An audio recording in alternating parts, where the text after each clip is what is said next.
Hi, I'm Joe from School of Rock North Buffalo. When we're not making musicians, we're also fixing gear. So if you have a guitar or bass in need of love, if you need new strings, please bring it in. We'll be more than happy to help you. So not only do we do instruction and performance-based music, we also fix gear. So please bring it down to 9310 Trends Road, East Amherst, or you can give me a call at 716-317-7625. Again, School of Rock North Buffalo. We make musicians and we fix your gear. On this episode, Danny Schuler from Biohazard.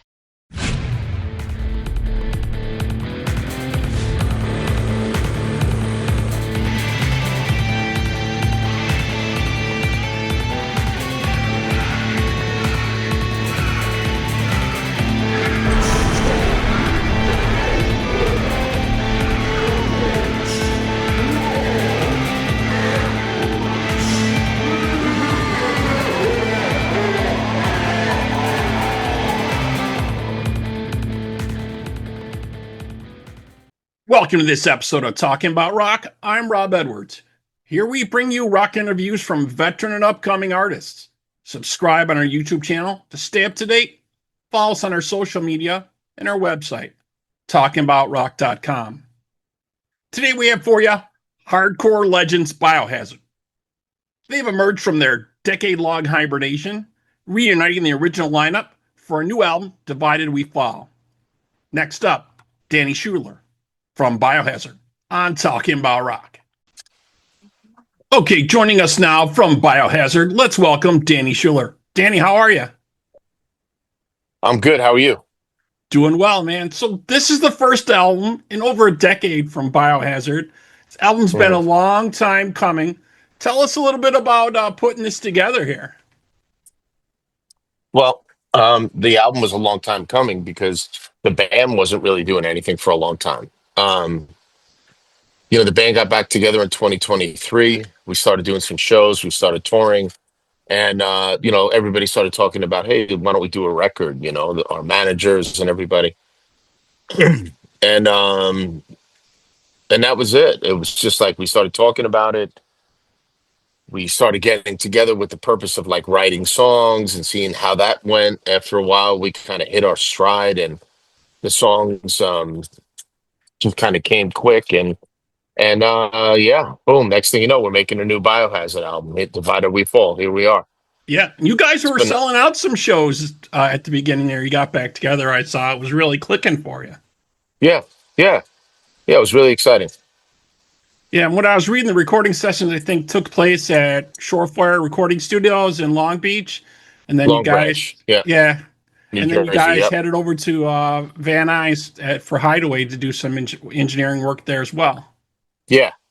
We I live on the East Coast, so it was easier to kind of just do everything at Long Branch. It's a great studio, Shorefire, and our friend Joe runs that place. We've worked there before, and the reason I love that place, aside from having all the great gear, is that it's like one big room, and it gives a band like us, we like to record as live as possible. So it gives us the room to like set up live in the room and record that way. So that's what we did. Yeah, definitely. The tracks have a lot of crunch, a lot of bite. Definitely like the old Biohazard days, hitting heavy. Definitely, really, really digging the tracks. Some great stuff.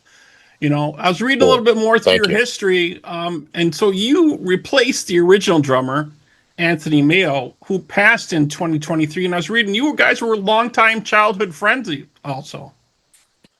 Yeah, Anthony Meo was the original drummer for Biohazard. He was a little bit older than me. He went to school with my older brother Joe when we were kids. But I've known Anthony Meo since I'm like, I don't know, 6 or 7 years old. Like I knew him my whole life.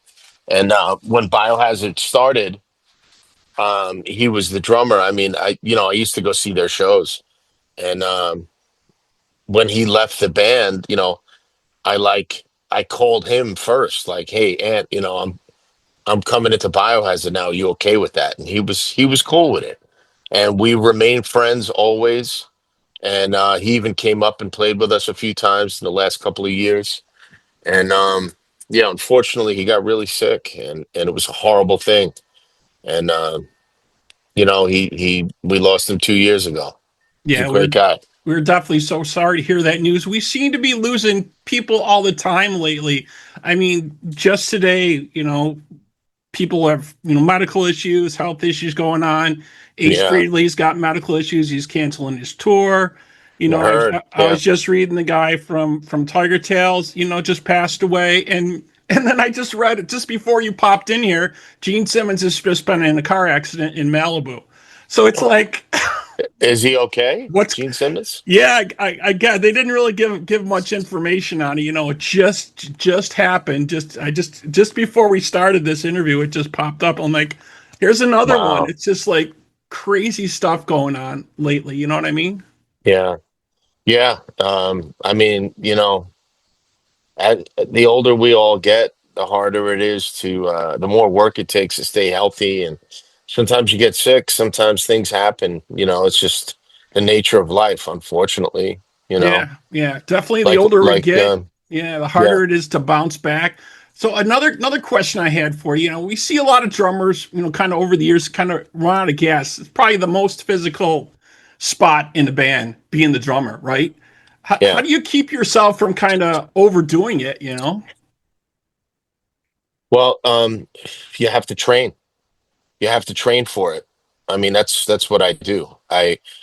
You know, when uh, when the band is going to be doing some shows, I practice every day.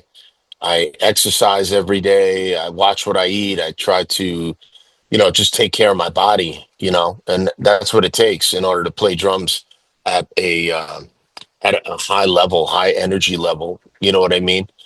So yeah, I work out every morning and practice every single night, you know, always to just to keep it sharp and keep myself in drumming shape, because it is a very physical job.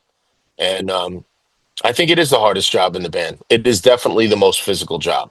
I mean, it is an athletic endeavor, going up and playing the drums in a heavy metal hardcore band or whatever you want to call it. Takes a lot of energy, man. It's definitely a workout. So yeah, just got to stay healthy. Definitely, definitely. And in the early days, obviously, the drummer has the most equipment you guys got to put together and tear down back in the day. Last guy Yeah, off the stage, usually, getting his stuff together. But yeah, so yeah, that's yeah. definitely the way to do it, though. So let's go back a little bit to that show in 2023. Biohazard gets announced as the headliner for this first day of the Milwaukee Metal Fest. Tell us about getting back in front of the fans for that. That had to be just amazing. Yeah, I mean, it had been, I mean, that was in 2023. So it was like 8 or 9 years since we had played a show together. And it was even longer than that we had played a show with Evan. That was our first show back with Evan in a very long time, and probably 12 years or something, or 13 years. And yeah, it was just a trip. I was really looking forward to it. And when it happened, it's amazing how it kind of like went right back into the way we used to do things. Like, it was so natural and easy. The rehearsals for that show, it was like so simple to just be with everybody and play all the songs. You know what I mean? It was easy. And yeah, getting back together and doing that one show is like, wow, it just totally blew my mind. It was such a trip to do it again. And now, I mean, we get to do it some more. It's great. I love it. I never take it for granted. Yeah, definitely getting that hot, shot of adrenaline pumping, seeing those shows. And that's kind of what makes the Biohazard show not just a show, an experience, wouldn't you say? Yeah, for sure. I mean, we definitely are the type of band that puts all our energy and effort and everything into the show. We're not phoning it in. Some bands maybe do that. Uh, for us, it takes all our energy and everything to do the show, and we put everything we got into it. So it is an experience. It's not just a show; it's an experience, and Yeah, the definitely. audience is a big part of what we do, for sure. Yeah, and it's definitely a 100% live experience. These guys are up there, kicking butt every show for these folks. Yeah. So the new singles you guys got out, you got Forsaken out and F the System are out now from the upcoming release, Divided Yeah. We Fall. Is there going to be another single dropping that you can maybe tell us a little bit about, or? Well, there's actually been four singles so far. Okay. Forsaken was the first one. F the System was the second one. Then we released Eyes on Six. I don't know if you heard that one. And Yeah, that actually is what got me back into you guys. I saw that track come out and I'm like, yeah, this is amazing. You yeah, know? I love that song. And Yeah.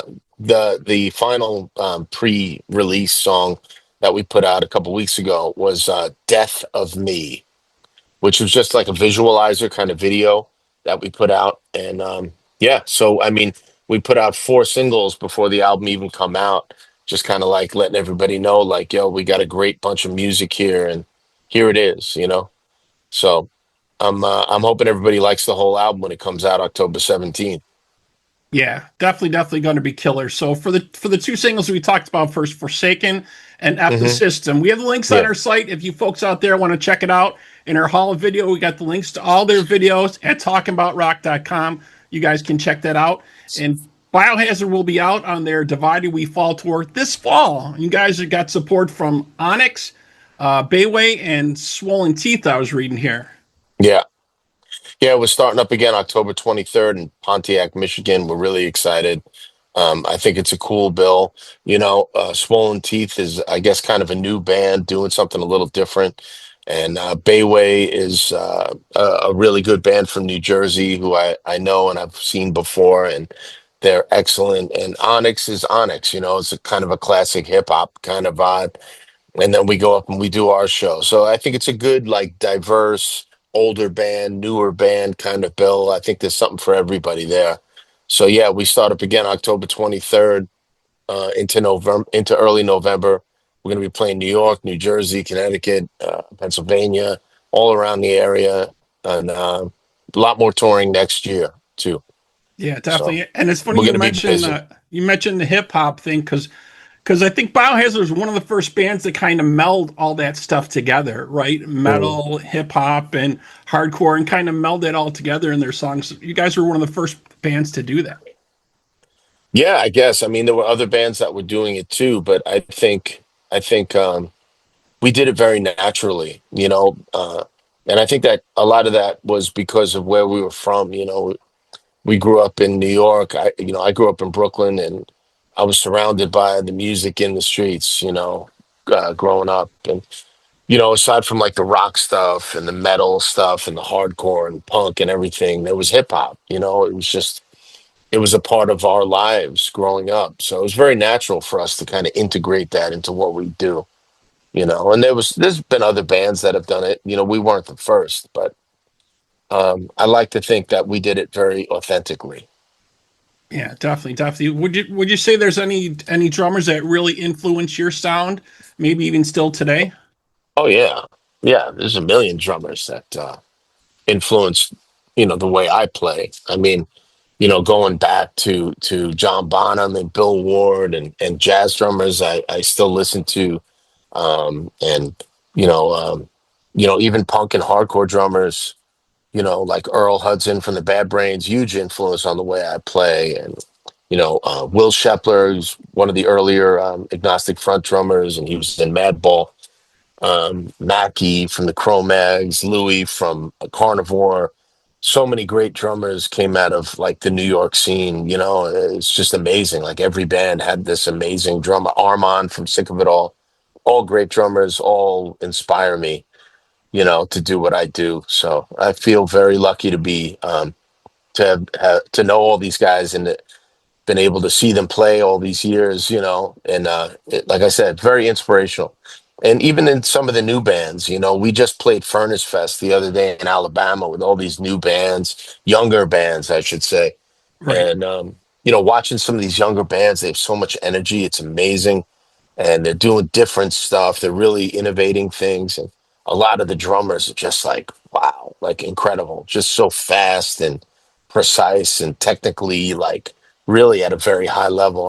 I was very impressed, very inspired by that.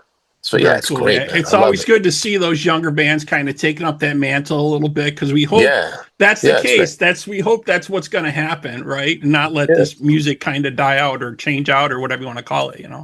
yeah, yeah, for sure. I mean, we're all inspired by something and somebody. And it's great that this heavy music stuff keeps going. It keeps evolving. I'm always excited to see what the next evolution of this is going to be. What band is going to be the one that does something different that becomes a new Right. standard? That's what we're all Always kind looking of for that. waiting for, looking for, Yeah, right? yeah, always, always. Yeah, it's great. Very interesting to me. Really Yeah. cool. Yeah, and I find it interesting that you mentioned about the jazz drummers, and I've heard a couple different drummers kind of mention that, and Hmm. I never really thought about that at first until as of late, probably within the last year or so, that they were doing a lot of this stuff way early on, way back when, and so many people kind of took that the next step farther. Yeah, yeah, for sure. I mean, when I was a little kid, I used to really pay attention to a lot of that. Growing up in New York City, we had like the public broadcast system, PBS, and they used to have like jazz, like seasons of like jazz videos that they would play on Channel 13 in New York, and I used to watch that all the time. And it was like I remember watching Louis Bellson big band, and him playing double bass, the old jazz drummer playing two bass drums, and of course Buddy Rich. I used to watch Buddy Rich and listen to him, and it's just amazing, his chops, the power of his playing. Got to meet Buddy Rich once in New York City when I was a kid. It was pretty amazing, really exciting. So And yeah, I that's see you my son guys playing just, drums right now. yeah, that's awesome. He's playing. You hear that noise? Yeah, That's I don't know excellent. if you hear it. Yeah. That's excellent. No, I can't really hear it, but I was also just seeing on your site you guys announced this Sunday in Los Angeles Biohazard listening party, Mhm. and you guys are going to be having a meet and greet also. It looks like as well. Yeah, Billy will be there to meet people. The whole band's not going to be there, obviously, but Billy will be there. Yeah, it's a listening party for the record. Excellent, excellent. And the other show that I thought was really cool, you guys got a homecoming show coming up at the Hmm. Warsaw in Brooklyn Hmm. on the Yeah. 28th. You got to be excited about that. Kind of be back Oh into the yeah. stomping grounds. Yeah, totally. Great. The Warsaw is such a cool place too, It's an awesome place. They serve like pierogies there. It's like it's in the Polish part of the town.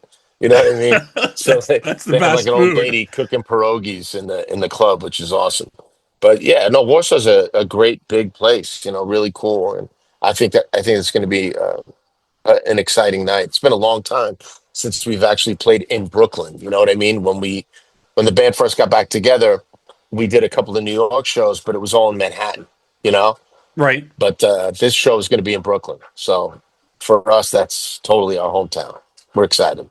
Yeah, definitely. A lot of cool dates coming up. And you folks out there, you can check out the full list of dates at biohazard.com to check that out, man. So definitely, and best of luck on the new album and the new tour, Divided Thank We you. Fall. That sounds amazing, man. Thank you so much for checking in with us and stopping by, man. We really appreciate it. Thank you. I really appreciate the time, man. All right, Take and you care, brother. folks out there, we hope you enjoyed this episode of Talking About Rock, and we hope you're out there keeping the torch alive and supporting live music wherever you are. Danny, again, thanks, man. Yeah, thank you.